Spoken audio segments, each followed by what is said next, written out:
first of our 4 speakers this evening is Avril Power. And Avril has a business called Giyst. And Giyst generates AI-generated video summaries, or what we like to call snippets, which takes all that long, lengthy footage of video that everybody has and translates it into something that's a snackable size for people that have attention span of a fruit fly, like everybody's going to be in the future. So Avril, your 5 minutes, please tell us how you use AI in your business and give us some great examples. Okay, thanks. Thank you, Mary, for that intro. And just thanks to everyone at AwakenHub for putting this together. I think you can feel the energy and the excitement about this topic, so I'm delighted to be part of it. So my business, I'm co-founder of Giyst. So Giyst it's a B2B video summarization platform. So as Mary said, we take long form video content and we turn it into shareable video snippets, so shorter, more engaging pieces of content, complete with transcripts and captions. And that's all using the power of AI. So I think it's important to say, I suppose, from the outset that I actually don't have a technical background. So my background is in marketing and advertising. So working for ad agencies and marketing departments. So driving people to be engaged in content has always been kind of part of my own DNA. So as Mary just mentioned as well, through this, I really understood the simple fact about human nature and our, atrocious attention spans. So from a business sense, if you take a long form video that's over 20 minutes, only 24% of us will get to the end of it. So that's really even being ambitious. So our attention spans are really bad. And then there was this explosion of video content, and it was just like trying to drink out of a fire hose with all this content coming at us.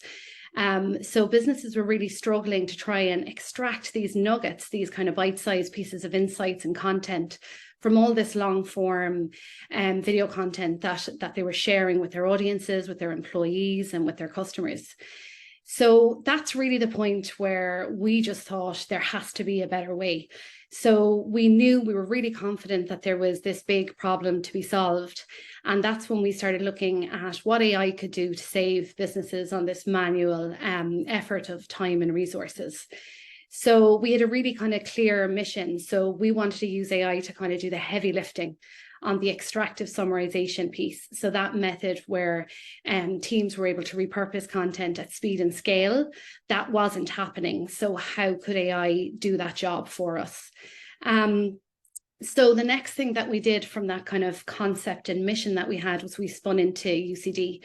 So we worked with Cedar, who is the digital innovation hub for AI in the country.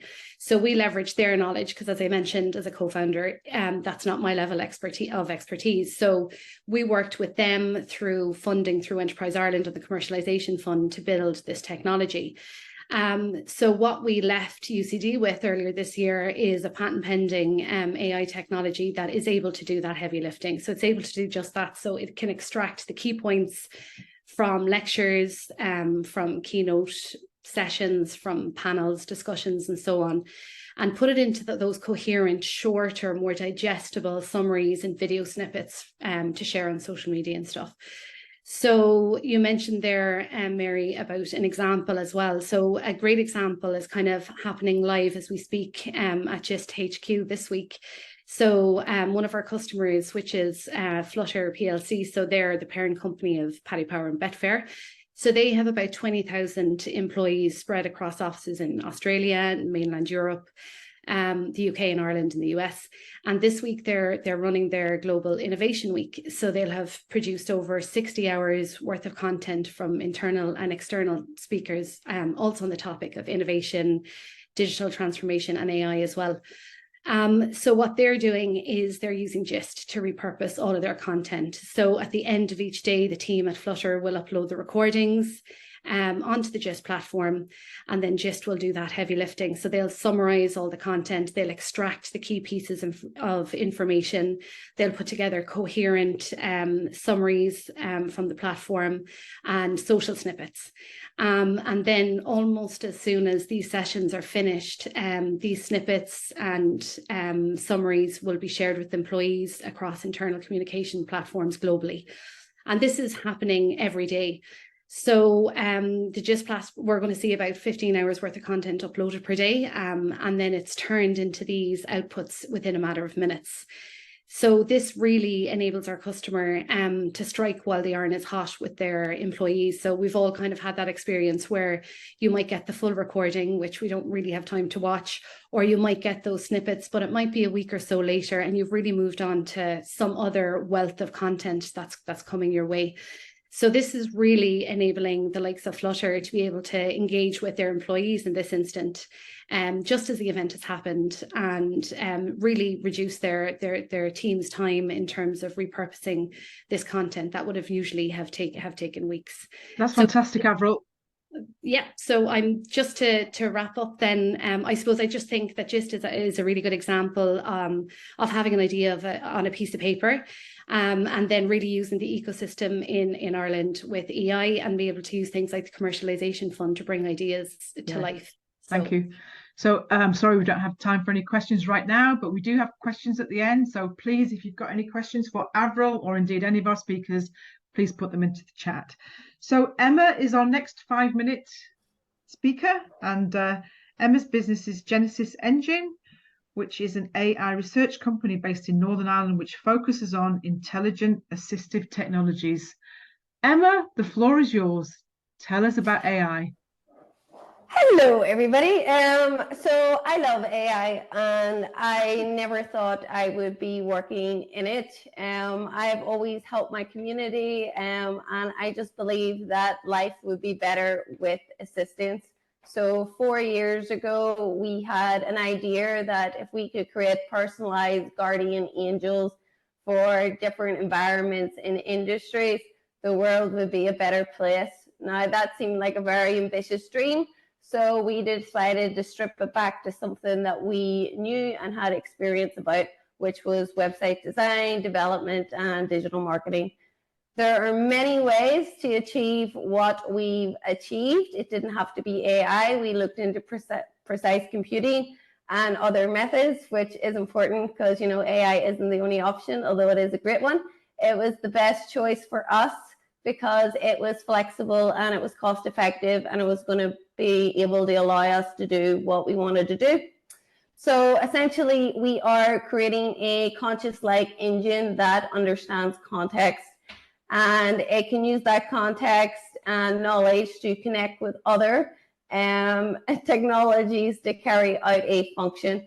And each kind of function would then be that guardian angel. Now, the reason that you need that engine as a backup in the background is because of that context. When we talked about data and the bias and everything else, like the women versus men being labeled, now a lot of that problem is to do with the fact that women wear a lot of makeup. We have different hairs, you know, like we glue on eyelashes.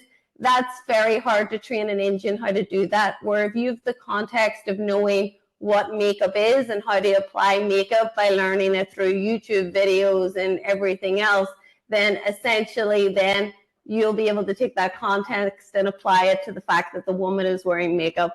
So it is a part of a 12-year plan. Our current products really focus on that website development space. We have Wally, and he replaces full teams of designers, developers, and marketers. He's kind of like them sitting at your side, working alongside you to reach your goals. Now, at the same time, we are opening up a new tool this week that is in marketing testing. If anyone wants to sign up, just drop me an email. But it is essentially the tools that go into creating the engine and the Wally system. We have now opened those up to the public, so you can go on and you can test it to look at data.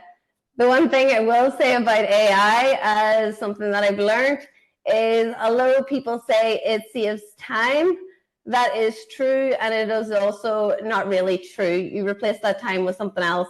I used to spend around 6 hours a day looking at data for websites. I still spend 6 hours a day looking at data for websites. The only difference is I look at more data and I could be more precise and more accurate about the results. So, yeah. Emma, and Emma's technology is absolutely fantastic for building websites for small and medium-sized enterprises, and she's signing up customers every day of the week. So check it out, Genysys Engine. Our next 5-minute speaker is Sohini Day, and Sohini's business is Empeal, which is kind of related to something that Alessandra mentioned earlier. So it's a digital health solution which uses AI to identify the patients who need priority care as part of managing chronic conditions. So Sohini, over to you. Please tell us about your use of AI. Thank you, Mary. Hello, everyone. Thank you so much, AwakenHub, especially Mary and Claire, for the invite today. Innovation and diversity and entrepreneurship have a very special spot in my heart, and I also get to listen to these fantastic speakers, so I'm delighted to be here, and I'm really looking forward to being a part of the AwakenHub community as well. Now, before I speak about Empeal, let me tell you why I founded Empeal. Before this, I used to be in investments, managing global equity funds. My specialization was environmental and sustainable investments. So I was investing in climate change, food, agriculture, health, and those sectors. And in the process, I learned how we were living, eating, getting sick, treating the sick, and who all were paying for this. In the meantime, I also had some personal chronic health issues as well. Because of lack of adherence support, I was failing miserably. And at one stage, I kid you not, I was literally crawling up the stairs. But when I got support from a few amazing health coaches, I recovered just within a year and got back to my normal life. And through these experiences, it made me realize that how important it is to, number one, to combine lifestyle and clinical data. Number two, to get continuous adherence support for individuals to prevent as well as manage chronic health conditions. And number three, because there is a shortage of these carers to give us continuous support, we need to make their life easy and help them scale their services for more people using technology more as an intelligent assistant. Now, I have to give a caveat here. I'm not a person of technology. I'm a person of mathematics. So data fascinates me. Given the three major issues we needed to solve, from day one, I knew we had to use data-driven technology, meaning some forms of AI, and provide a multi-sided platform which will help, on one hand, the individuals to adhere to their lifestyle and clinical recommendations, and on the other hand, help care providers to scale their service. In short, what Empeal does is it collects various static and dynamic clinical as well as lifestyle data from the individuals through a multitude of sources like wearables, medical device, third-party integrations, customized assessments. And these data are then put through our AI recommender engine, which are preloaded with our customers who are typically health services, their care protocols, their clinical and lifestyle recommendations. And the engine then sends automated material, education, call to actions, etc., to the individuals and helps them to adhere to those. The adherence pattern and the health and lifestyle markers are then reported back to the care providers who are connected to these individuals on the platform so that they can take necessary actions. We started off with decision tree methods, just simple, to deliver automation and reduce repetitive work. We use relevant scoring, helping in prioritization of individuals who needed attention from care providers at that very moment. And these helped in scaling and reduce the tedious work like managing spreadsheets, etc. As time progressed, more data comes in, the models get continuously trained and precision improves. And that's what AI is. We also use data analytics techniques to understand adherence and health and lifestyle marker patterns and generate early signaling for timely interventions. And our clients say that it helps them with structured operations and improved patient care. We're also starting to use techniques like to understand chats, to use visual recognition, to read data from uploaded screenshots. And we are constantly trying to improve user experience to make life easy. Just to give you a small example, we realize food data entry is very painful. So our AI creates your own food list. And after 2-3 days of use of the app, you do not have to scroll through hundreds of unrelated foods and quantities and all that. So you can see with AI and technology, the work never stops. It is continuous improvement. We started with IA, which is intelligent assistant. It still is today, and gradually moving towards AI. And more data we get, our technology improves. But before I end, as Dr. Sala has mentioned, I want to highlight that when you are working with data and AI techniques, please keep in mind the data bias, ethics, security, design, structure, and confidentiality. They're of utmost importance. And for Empeal, we also keep human in the loop. And thank you for that. And I'll be happy to take questions during the Q&A. Thank you, Sohini. That's absolutely fascinating. And our last 5-minute is Róisín Maguire. Róisín has I say traditional, but only the other day e-learning was new, but now it's a traditional business. And so Róisín has added in AI into her existing more traditional business. And Róisín, I can't actually see you, but I know you're here somewhere. So over to you, please, and tell people what you're using AI for and how. Thank you, Mary. Thank you. So my background is I am an instructional designer by trade. So I have been designing and developing interactive learning materials for both publishers and educators for well over 2 decades now. And increasingly, they were digital materials that I and my company were developing. We had a particular slant towards developing digital educational games for the primary sector and the post-primary sector. And after a number of years, we had developed a platform which streamlined the production process for digital educational games. And it was working very well, very efficient. It cut down the times that would take to develop an educational game from weeks to hours. And we productized that platform, put it out into the market, and some of our early adopter customers really loved using the platform, found it very helpful and efficient. But we kept getting feedback that was saying we would be developing more games, more interactivities, more educational products if it wasn't so laborious to come up with all the questions needed to create the games. You know, they had to come up with a series of questions, a series of right answers, a series of wrong answers in order to make the game mechanics work. And so the feedback was, look, we love it. Yes, there's definitely production efficiencies. Games are created very easily, but it's a bit of a laborious process developing all these questions. And along comes AI, large language models, and particularly ChatGPT. So a lot of people suggested to us, why don't you just integrate ChatGPT into this? And the educators and the publishers can just ask ChatGPT to generate the questions, voila, that will help your product. But the more we looked into ChatGPT, we thought, absolutely no way, we're not integrating this into our product. The answers are questionable. The data that it's built on isn't right. There's a lot of inherent biases. We need to come up with a large language model ourselves, which was something that a few months ago we thought was impossible for us to do.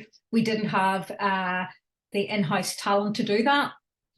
But at the same time, there was a call out from Innovate UK to apply for a Creative Catalyst grant. And our proposal was to build our own large language model to allow educators and publishers to have a very, very narrow version of ChatGPT that they could use, that we could use in this product, that would get rid of all that bias, and that we could control what sort of answers it come up with. So we were very, very lucky in that we got the award, which was a £50,000 award to go ahead and develop this. And one thing that I said at the very, very start of this webinar was, AI is new to all of us. The area of AI I'm working in is a very specific area, large language model. It's new to probably 90% of people on this webinar this evening. And what we really have to do in order to move forward is to reach out to one another and admit, like, this is new to me. Can you help me? Have you worked in this field before? And I just saw Jason Bell's name come up there in the chat, and I was so delighted to see it, because so many people said to me, if you're looking at building a large language model, talk to Jason Bell, because he knows AI inside and out, and there's someone you can go to for advice. We reached out to Jason. He was beyond helpful. He himself didn't have the capacity this year to work on the project with us, but he suggested people who could. And it turned out those were marvelous people for us to team up with. So one thing I would say to everyone, if you're thinking of using whatever aspect of AI it is that you think could benefit your product or your services, reach out to other people who you know in that space. People are only too helpful or only too willing to give you some help and to share the knowledge, because I think at the minute there's a really great impetus around of knowledge sharing in people who are non-technical to try and grasp this new technology that really to the vast majority of us is new, and we're all learning together. So we are probably 2/3 of the way through our project with Innovate UK, and we are hoping to have the first version of the product ready towards the end of the year. And it has been a huge learning curve for me, but it is something that we feel will greatly benefit our product and our customers when it is complete. And as I say, this time last year, my knowledge of AI was almost zero. And just in the last few months, I have really sort of jumped on a train. But it's only with talking to other people who are much, much further advanced in this that I have got the knowledge that I have today and know where we're going with this. So my message to everyone is reach out to others who you know in the space. And it was great to hear at the start of this, the initiative Women in AI. I imagine there's lots of people there that we can all team up with and reach out to and start this learning journey together. Thank you, Róisín, and we're all really excited and interested to see what's going to happen as a result of your project. So in the chat somewhere is the link to join Women in AI, and in the chat somewhere else is the link to join Awaken Club. And while I can see her, I just want to give a quick shout out to Nicole O'Connor, actually, who was one of the winners at last Thursday night's Invent Awards with Invent. So everybody, please give Nicole a little round of applause while we've got a moment to celebrate here. Okay, Claire McGee, 7 or 8 minutes in those breakouts, please. Thank you, everyone, and have your questions ready for when we get back at 6 o'clock, please.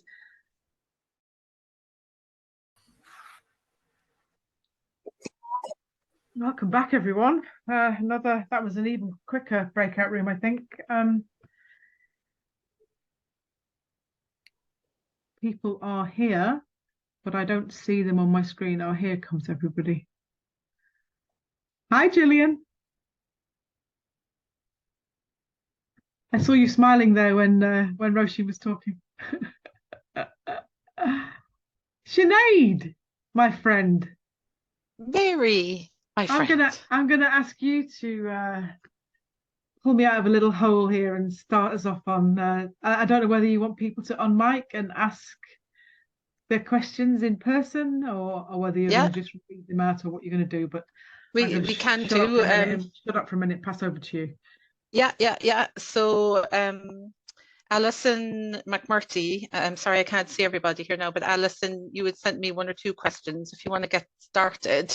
And then we had a few as well that were in the chat and a few other ones that have come in. So I'll hand over to Alison first, if she's here.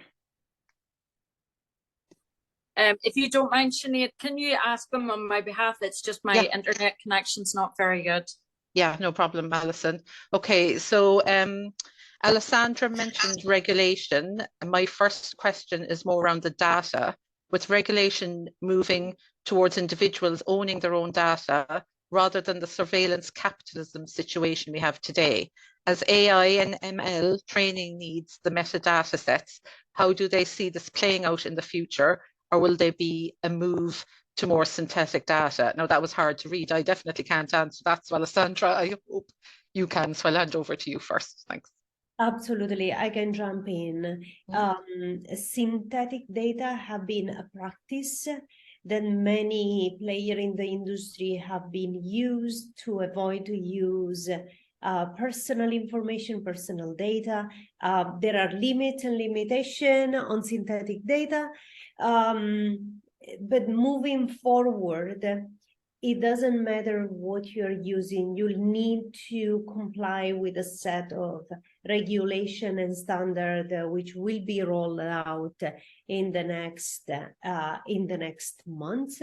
So my suggestion is keep your option open, but keep your information clear, where you're sourcing data, what kind of information. GDPR and the Digital Act already provide us a lot of information on what's possible and what's not possible. If you're GDPR compliant, you're already a long way into being compliant with AI as well. And then we go back to the question that other people have raised around bias. This is something that we need to layer on, but there are paths forward. Okay, thank you. Mary Blake, if you were here, Mary, you had a question in the chat. Do you want to ask it yourself?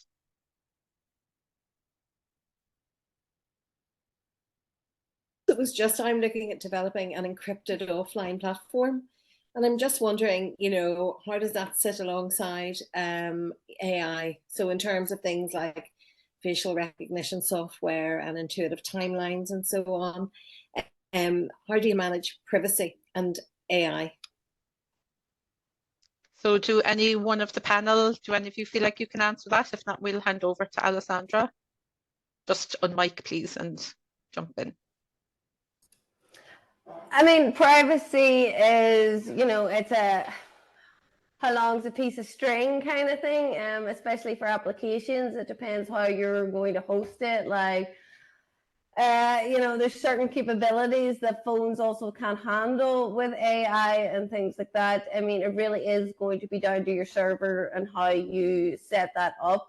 I wouldn't be able to give you particular advice in, you know, this 5 minutes short kind of instance, but you would definitely be best speaking to a security expert more than anything else, because the data is normally used to train your models at home and stuff like that.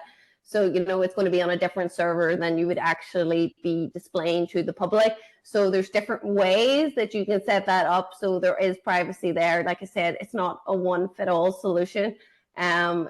You definitely need to speak to an expert. Sorry. Yeah, and Mary, both yourself and Emma are part of the Awaken Club community. So I'm sure, Mary, you could send Emma a note and she could point you in the right direction or something if needed. So there was also a question in from Emma Murphy. Emma, do you want to ask it? And then if not, we'll go on to Joanne, who has her hand up. Yeah, thank you. It's probably most relevant to Avril with Giyst. Just coming from like a media and a journalistic perspective, how, with cutting down such masses of information and a lot of video and a lot of audio, how do you identify or editorialize almost? How do you identify the most relevant bits and the most important bits so you don't miss them and bring them into those shorter packages? Or is that, sorry, too technical to ask at this point? No, that's fine. It's an interesting question because you know, I suppose content is very subjective, and that was the challenge we kind of came upon when we were doing some early testing. So, you know, we did this kind of man, you know, versus machine testing space where we'd each kind of pick what you think should go in and then look at what the AI produced and see what we had in common, basically. But then really what we realized is you just needed something that was coherent and valuable. So do you get the kind of overall gist of the content, and will it drive the engagement? So do you get an understanding of it? So it was putting together something that was valuable. So that's what we do when we just, like, in terms of the tech side of it, I suppose that's the algorithm, and that's the technology that we've built with, which has kind of a ranking system for the content and puts it all in order in terms of what is more valuable, based on a whole host of complicated criteria. But yeah, so I hope that answers your question somewhat under this time pressure. Thank Thank you. you. Róisín or Sohini, did either of you want to contribute to any of those questions so far? And then we have Joanne and Margaret Ray with their hands up then as well. Sorry, on the encryption one, I think the only thing you've already mentioned, Emma, what we do is anonymization is key, and when you're building the product, I'm not a technology person, but what I understand from what we are trying to do and how we can keep our users safe from that perspective, I can say that we keep the data in 2 different servers, so they're anonymized, and that should be done at the very beginning. So when you're thinking about the product, at the very start of the design, you need to think about those things. Perfect, thank you. Great, thank you. Joanne, we'll pass over to you, and if the question's for someone in particular, can you let us know, please? That would be great, thanks. Thanks, Sinead. No, it's kind of a general high-level question for the whole panel, but like we've seen some awful uses of AI in the media, like on porn sites and things like that, and that's causing a lot of fear out there. And like, in your opinion, do you think the positives of AI will outweigh the harmful limitations? And how would you encourage the public to see the positive and reduce the fear that's out there? Okay, maybe we'll pass it over to Róisín for a quick response on that, if you don't mind, if you have any opinion on it, and then Alessandra to follow up, and we'll come back to you, Margaret, then for your question. Yeah, I mean, the term AI is a very broad umbrella term, right? So what you have just explained there, we're all aware of those things. I personally have no expertise in that domain. The area of AI that I have developed sort of a knowledge in this last 6 months is large language models. So I think your question really highlights how we're all struggling a bit with AI terms. That would be a particular stream of AI that you're talking about, you know, capturing the data of face recognition, etc. And that's not an area that I am particularly au fait with. So, you know, as I say, we're all in different areas of AI, and, you know, really what I've come to grips with this year is a large language model and generative AI. So I think that that the question really reflects how we're all sort of coming to terms with this big, broad umbrella of AI, but there are so many different components to AI. And maybe Alessandra would be somebody who's over all of that, given her domain expertise. No, I think, yes, your answer was absolutely brilliant. Just to quickly add on top, this technology can be used for good and bad at the same level. So large language model can be used to expose vulnerability in website and online databases with personal data. So it's really the way we use this technology. So it takes a lot of courage in bringing this technology open source, as it has been done in the last few months, without understanding the capability and the potential of this technology. And that has been a little bit of a shortcoming of us technologies, open sourcing those very powerful tools without even understanding the consequences. So running as a rescue mission now with those ethical framework and AI Act to try to contain, but it comes to our own responsibility to build technology with some responsible and ethical guideline intrinsically in the design. It will be like a security battle from this moment on. We patch and we try to contain some of the risks that we know, and some bad actor will exploit some new vulnerabilities that we haven't thought of yet, and we'll continue to fight this battle every day.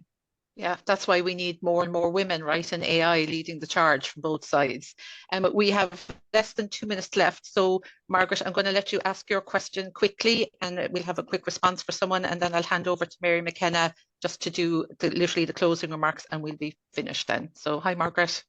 Hi there. Hi, everybody. I'm developing machine visioning and machine learning for pest management and salmon aquaculture.